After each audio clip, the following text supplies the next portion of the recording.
Hey everybody, Dave Bartosiak here, and I've got a subject that is pretty relevant to today's market. It is crisis correlations. So, this occurs in markets when geopolitical shocks create correlations, inverse or otherwise, in financial markets. So, most recently, the Iran conflict is causing a inverse correlation between the price of oil and equity markets. Although we've seen a little bit of decoupling recently, and that's kind of what I want to talk about.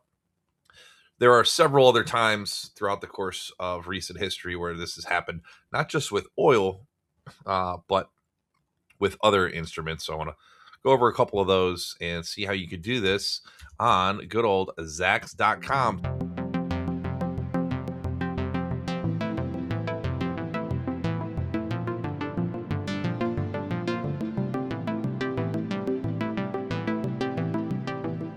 Just pull up whatever quote you want. I'm just going to click Apple because it's the first one that popped up.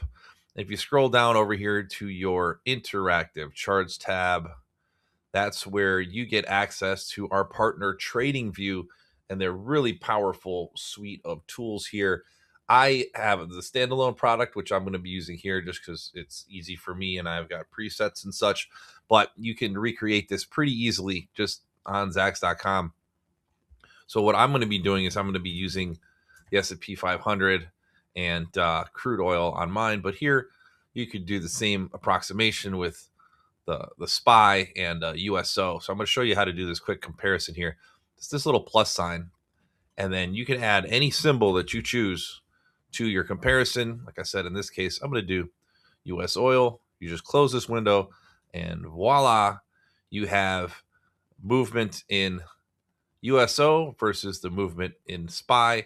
They give you a nice little percentage change on this side. Granted, it would be nicer if I could get two different y-axes, one for SPY, one for USO, and really point it out, but it's okay. My mouse magic is going to make it happen for everybody here. All right, so let's go ahead to the S&P 500 and crude, which I've already queued up for us. And again, I use that with using our compare symbols. In this case, I use crude oil, and we have the S&P 500. So if you zoom way far out, you're not going to get the impact, right? At least in the short term. But what you can see when you zoom out, and I'm doing this on purpose because then you could tell, sort of the general trajectory, right? They kind of tend to move along with each other for the most part. But then there are periods where there's a disconnect, right? And this is going to be harder to tell further on in the chart because obviously further on in the chart, these percentages get a little wacky.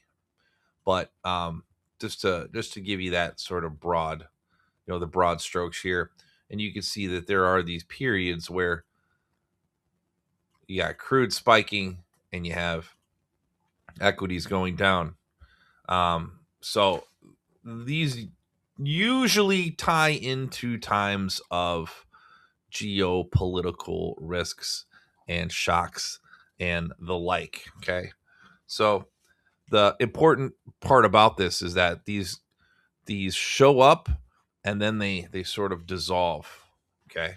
So they last for a little bit and can help your trading for a little bit, but then they don't last forever. Okay. And then you can kind of go back to business as usual. And what you're looking for is sort of the breakdown in this relationship after it's been established. So recently, we've seen since the start of the Iran conflict is that when we get these moves up in oil, particularly, sort of the much stronger shocks to the upside, you get equity markets that move in the opposite direction. Okay. And then on the flip side of that, when oil peaked and really retraced, that's when you started to see the rally off of the bottom in equities. And this is important right now because just over the last, few weeks, few days, really, it seemed like there was a little bit of a decoupling. What I mean by that is you can see here since around the 16th of April, it's been a little bit of a rally higher, that equities have really shaken off. They've kind of moved in the same direction too, but it's almost like the market doesn't pay attention until it has to.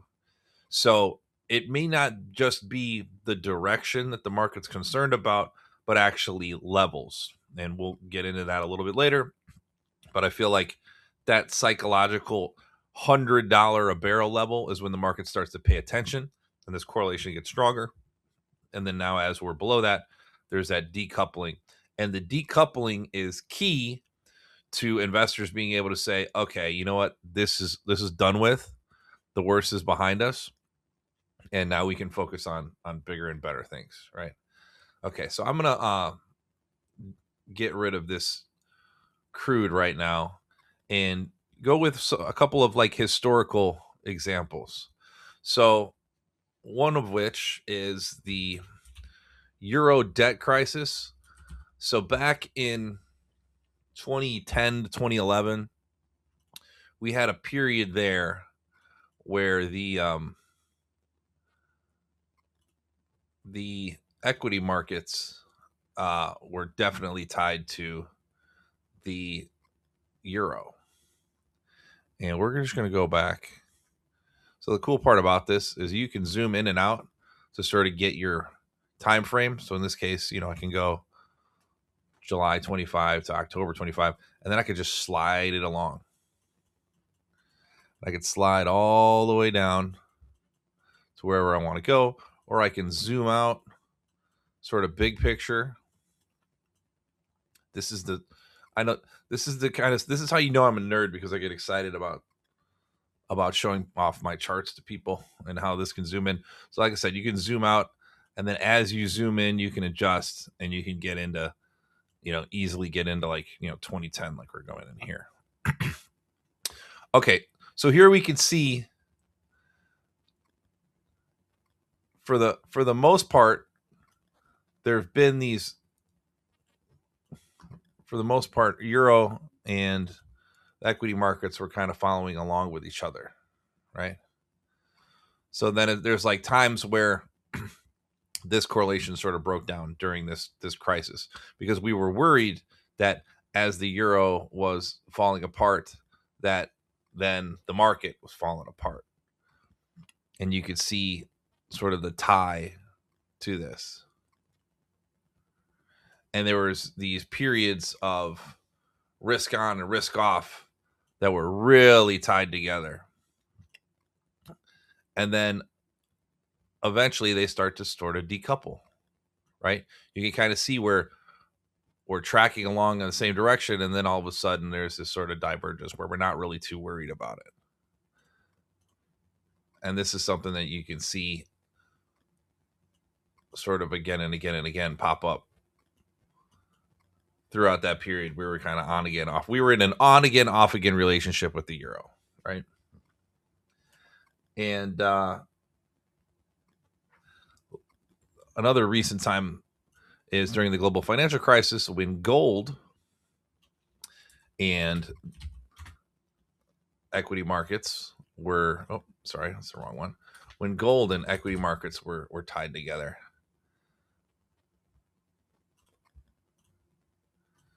And this happened really during the financial crisis. You could see,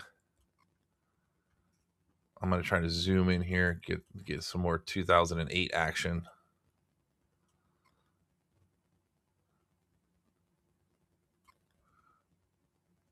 Even coming out of the global financial crisis here, where, historically it kind of tracks along with each other, but then we get into these periods where it's like, okay, if gold is down, that's the safe haven, so equities are going to rally, we're going to be okay. And then gold starts to rally, and then equities get nervous.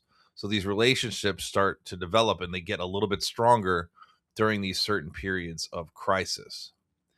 And then that relationship sort of goes away. But we had it some during the downturn into the lows of the market during the global financial crisis, where this would be sort of a measure of risk off, and we would worry about it. We'd see it every day. If gold was up, you knew equities were going to be down, and then it just breaks apart. It's like as quickly as it comes, is as quickly as it goes. And this relationship between gold and equities showed its head a little bit recently also, where we had periods where we would just look to see if gold prices were on the rise. And if they were, you knew that the market was going to be rolling over. And that's kind of gone away since gold sort of peaked and hit its all-time highs. So now really what it's been about is just crude. And we're going to go back to crude now again.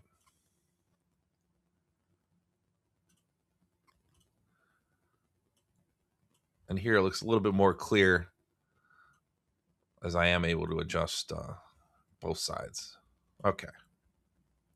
So really, like I said, this has been happening since the start of the conflict, where we're looking at what's happening with oil prices, and that tells us what's going to happen with equity prices. But it started to decouple a little bit just over the course of the last week or so, as the market's sort of shaking off these worries. I mean, crude right now is up at 105, and the S&P 500 is basically flat on the day. You know, if this were earlier on in the crisis, a big move like this would have caused this market to roll over, and it hasn't. So the decoupling process is beginning cautiously right now. But let's not spike the football yet. So I do want to touch on crude here. And one thing that I pointed out earlier is that there are sort of these levels where it starts to matter. And in my opinion, that $100 per barrel level is where it's going to start to matter. So if we really see a much higher spike in oil, if we think it's going to threaten these recent highs, things like that, if it looks like the strait's going to continue to be blocked, best believe that we're going to see continued pressure on the markets. And it may not show up in the S&P as prominent as it did. We may start to see it in other indices like the Russell 2000. So over the last few days, and we're doing this here on the 29th of April. We're seeing the Russell 2000 sort of roll over after peaking over 2,800. And then now we're going to pull up this crude again. And here you can see that relationship. It's a little bit more pronounced, where as oil prices came crashing down into the beginning of April, you had a nice rally in the Russell 2000. And again, something like 80% of profits for small cap companies are derived here in the United States of America. So this shows more of the impact on the US specifically versus the S&P 500, which is more of a global index, or at least the companies inside are multinationals. You know what I mean? So we're starting to see the Russell kind of roll over a little bit, which isn't good as these oil prices go higher. So this is telling me that while the decoupling has sort of taken place in the mega caps, there is still very much a strong correlation between the two when you're looking at the small caps. So it's something to worry about a little bit, honestly, if you are going towards these really high growth, more aggressive small cap companies right now, because until oil rolls back over again, I don't think you're going to have that clear shot back through all-time highs. A lot of supply came in there into 2,800, and you could see how many days the Russell really tried to get through that level and just couldn't. And now we're also looking at this little gap, that little gap up, and we know that gaps love to get filled. So I'm going to go ahead and peel off this correlation chart for a second and do a little bit of analysis on our friend here, the Russell. Okay, just pulling up some of my indicators. Last video I did, we talked about how the market looked like it was reversing, in that case to the upside, because you had this great situation where you had oversold RSIs, you had some key indicators, in this case the 200-day moving average providing support, and you ended up having Fibonacci support there where the market bounced. So textbook, it was fantastic. But flip that now, because we have an RSI that is overbought.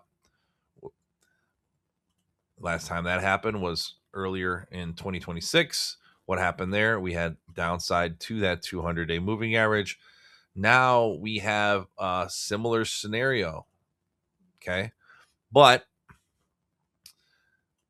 the 50-day is sort of the first step along the way, just like it was on the way down into February. But the problem is that 50-day is down at 2609 right now, with the Russell at 2745. So you got about 3.5% to get down there, something like that. A little bit more. Yeah. So close to 4%, 5%.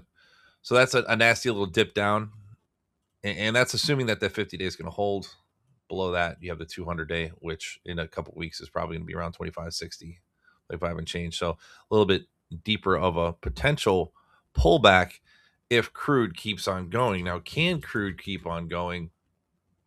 And that answer is a resounding yes, because we have another scenario where you have a big, huge spike.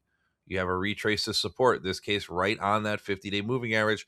And now it's starting to tick back on higher. And these are multiple strong days in a row here. 1, 2, 3, 4, 5, 6 out of the last 7 trading days have been green, including today's 5% plus move that's happening in the market. You're going to need to see this roll over, or at least stop, before the Russell can really get back into high gear.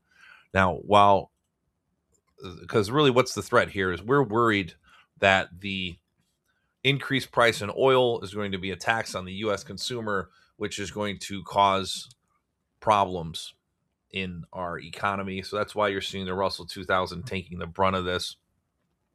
Now we'll flip this over and look at the Qs, and it's not there. The correlation has broken down with tech and crude.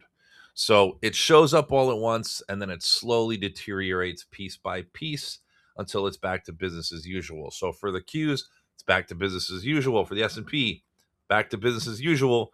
But for the small caps of the Russell 2000, they're still very much correlated to oil markets. So it's something to keep an eye on as you're, making your decisions here over the course of the next couple of weeks, is that you probably want to wait until oil gives you the all clear before you get more aggressive into the small caps. Well, there you have it, folks. That's what I have for you today. Thank you so much for joining us, and we will see you next time.